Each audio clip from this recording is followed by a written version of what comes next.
बड़ी खबर इस वक्त आपको बताते चलें, जम्मू कश्मीर के अंदर पहलगाम हमले के बाद ताज़ा तरीन सूरत हाल, जिस पर मुसलसल तमाम इदारों, जिम्मेदारान या पूरे मुल्क और हुकूमती इदारों की खुसूसन नज़र है कि इसके बाद तहकीकाती अमल और पाकिस्तान के साथ सिफारती ताल्लुकात मुनक़ता करने के बाद सूरत हाल क्या है। लेकिन जम्मू कश्मीर असम्बली में भी आज खुसूसी इजलास तलब किया गया है। स्पेशल सेशन है सुबह 10 बजे से, यानी कुछ मिनटों के बाद इस सेशन का आगाज होगा। और इब्तदाई मालूमात के मुताबिक पहलगाम हमले के बाद जब ये खुसूसी इजलास तलब किया गया तो सबसे पहले उन तमाम लोगों को याद किया जाएगा जो जम्मू कश्मीर के अंदर सयाहत की गर्ज से आए थे टूरिस्ट के तौर पर। खासतौर से पहलगाम के इलाके में उन तमाम लोगों को खराज अकीदत पेश किया जाएगा। तमाम पार्टियों के जो स्पीकर अब्दुर्रहीम राथिर की तरफ से मातमी करारदाद सामने रखी जाएगी और स्पीकर मासूम जो मातमी करारदाद रखेंगे उसमें पहलगाम 22 रन के अंदर पेश आए वाक़े, जो 22 अप्रैल सन 2025 को वाक़या पेश आया जिसमें दर्जनों बेगुनाहों का कत्ल किया गया, उस कत्ल के खिलाफ, उस इंसानियत सोज कार्रवाई के खिलाफ मातमी करारदाद को पेश करेंगे, जिसके बाद मुख्तलिफ लीडर्स, मुख्तलिफ अरकान अपनी अपनी बात रखेंगे और आज शाम को वज़ीर आला इसको कंक्लूड करेंगे। इतलात और ख़बरों के मुताबिक भारतीय जनता पार्टी ने इस इजलास से कबल अपनी तमाम तैयारियां कर ली हैं। अब जब ये इजलास होगा तो क्या सिर्फ 22 रन के मामले पर ही सारी गुफ्तगू होगी? तो हमारे ज़राए इस बात की तस्दीक कर रहे हैं कि मामला ज़रूर 22 रन का होगा, लेकिन बात सिक्योरिटी सिनेरियो की भी उठेगी और सिक्योरिटी का मामला बराह रास्त कहीं ना कहीं मरकज़ के पास है। मरकज़ी हुकूमत और लेफ्टिनेंट गवर्नर जिसको देख रहे हैं, शायद उस पर भी मेम्बरान जो है वो अपनी अपनी बात रखे। और इस बीच इतला खबर यह है कि हिकमत अमली को तरतीब दे दिया गया है बीजेपी की भी तरफ से भी और तमाम मेंबरों की तरफ से। 10:30 बजे के आसपास यह इजलास शुरू होगा और हम कोशिश करेंगे कि इस इजलास को बराह रास्त आप तक भी पहुंचाए। एक तरफ से यह इजलास होगा, दूसरी तरफ से आपको याद होगा कि कुछ मेंबरान असेंबली का यह भी मानना है कि सूरत हाल को देखते हुए जो सिक्योरिटी कवर और सिक्योरिटी ड्रिल होना चाहिए था वो था नहीं। शेख खुर्शीद ने कल इस पर सवाल उठाए और इतलात खबर यह है कि एक आज़ाद उम्मीदवार बांडीपोरा के मामले पर भी आज तवज्जो इस दौरान दिला सकते हैं। शिल्पा शर्मा हमारे साथ है। शिल्पा, क्या कुछ डिटेल्स हैं? 10:30 बजे के आसपास सिर्फ एक दिन का ये सेशन है, ऑलमोस्ट सारे एमएलए जो है वो जम्मू पहुंच चुके हैं, लेकिन मामला और मूड किस तरीके का आप देख पा रहे हैं अभी तक, अगर कोई आया है वहां पर? देखिए, करीबन 10:30 बजे ये विशेष असेंबली सत्र की जो है वो शुरुआत होनी है। सबसे पहले जिस प्रकार से आपने कहा कि जो है यहाँ पर 28 लोगों को जो है वो श्रद्धांजलि अर्पित की जाएगी और उसके बाद सत्र जो है यानी कि चर्चा जो है वो देखने को मिलेगी। देखिए, पहलगाम टेरर अटैक जो कि 25 वर्षों के बाद ये बहुत बड़ा टेरर अटैक देखने को मिला है।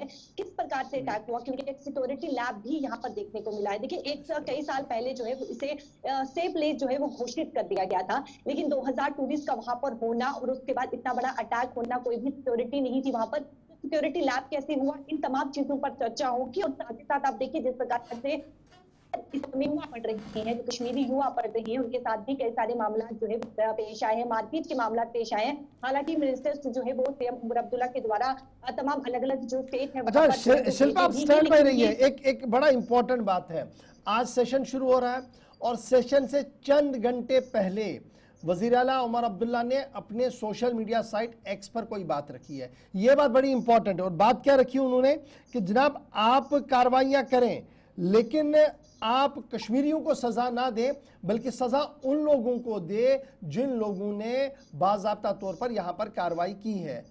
और ये बयान कब आया है? जब मुसलसल घर गिराए गए हैं धमाकों से, पिछले कई हफ्तों से जो कार्रवाई, पिछले 2-3 दिन से जो कार्रवाई चल रही थी, इस पर यह कहा गया कि जनाब ये इज्तिमाई सज़ा है और शायद ये आईन और कानून के लिए सही नहीं है, इसलिए हमें चाहिए कि हम उन लोगों को सज़ा दें जो इस सज़ा के हकदार है। उमर अब्दुल्ला ने क्या कुछ कहा और ये जो बातें हैं और ये जो लाइनें तहरीर की गई हैं, ये आज रिफ्लेक्ट होंगी एमएलएज की तकरीरों के अंदर। स्पेशली जो नौजवान एमएलएज हैं वो ज़रूर इस लाइन को टो करेंगे। और ये जिस तरीके से कहा गया कि जनाब हमने उन लोगों के खिलाफ कोई भी मर्सी नहीं दिखानी है जो मिलिटेंट इसमें मुलविस थे बराह रास्त, लेकिन उसका असर और उसका जो सज़ा है वो तमाम कश्मीरियों को ना दी जाए। इसी तरीके से आगा सईदुल्लाह मेहदी भी मैदान में है, उन्होंने भी बात कही, Kashmir and Kashmiris are being given collective punishment. और ये लाइन जो है ये उमर अब्दुल्ला की लाइन को टो करते हुए यहाँ पर ये दिख रही है।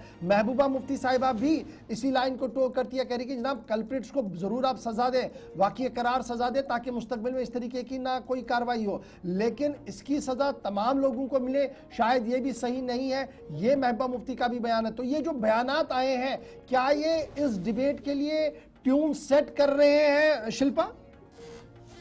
जी बिल्कुल, देखिए ये जिस प्रकार से जो बयान दिए गए, जो स्टेटमेंट दिए गए हैं पॉलिटिकल लीडर्स के द्वारा, सीएम उमर अब्दुल्ला के द्वारा, तो साफ ये भी बात जो है, ये चर्चा वहां पर जरूर देखने को मिलेगी सत्र में, क्योंकि साफ तौर पर कहा गया है कि जो इनोसेंट लोग हैं उन्हें तंग ना किया जाए, जो इसमें मुलव्विस है उनके साथ ही जो है वो इस प्रकार का जो है वो व्यवहार किया जाए, उनके घर अगर तोड़ने हैं तो वो तोड़े जाए। तो ये बात जरूर जो है वो असेंबली में सत्र में जो है वो उठाई जाएगी, क्योंकि आप देखिए कल भारतीय जनता पार्टी के तमाम एमएलए के द्वारा जो है वो एक बैठक भी की गई, जहाँ पे पूरी तरीके से तैयारी की गई कि अगर सरकार जो है वो अगर कोई पॉइंट ऐसे रखती है तो उस पर भारतीय जनता पार्टी अपना पक्ष कैसे रखेगी, के लिए तमाम एमएलए जो है वो कल तैयारी करते भी नजर आए। तो इन तमाम चीजों को लेकर आज जो है वो चर्चा की जाएगी कि किस प्रकार से जो है कश्मीर में ये टेरर अटैक, पहलगाम जो है वो टेरर अटैक हुआ, क्यों सिक्योरिटी लैप्स हुए, और जो कश्मीरी युवाओं के साथ जो है वो ये मामला जो है वो पेश है, मारपीट का मामला जो है वो पेश है। तो तमाम चीजों को लेकर जो है आज सत्र में जो है वो चर्चा देखने को मिलेगी। चलिए, बहुत शुक्रिया, आप नज़र बनाए रखें और लीडर ऑफ अपोजिशन जब आएंगे उनसे भी आप बात करेंगे तो ज़रूर वो बात भी हम अपने नाजरीन तक पहुंचाएंगे। तो आज खसूसी इजलास है एक दिन का, लेकिन उससे पहले ट्यून सेट किया है मुख्तलिफ लीडर्स ने। क्या उस ट्यून की रिफ्लेक्शन आज ऐवान के अंदर होगी? एक बड़ा सवाल, एक बड़ा मामला, और आज की बहस भी एक लाइन खींचेगी कि किस तरीके से आने वाले दिनों में जम्मू कश्मीर के अंदर कार्रवाइयाँ चलेंगी।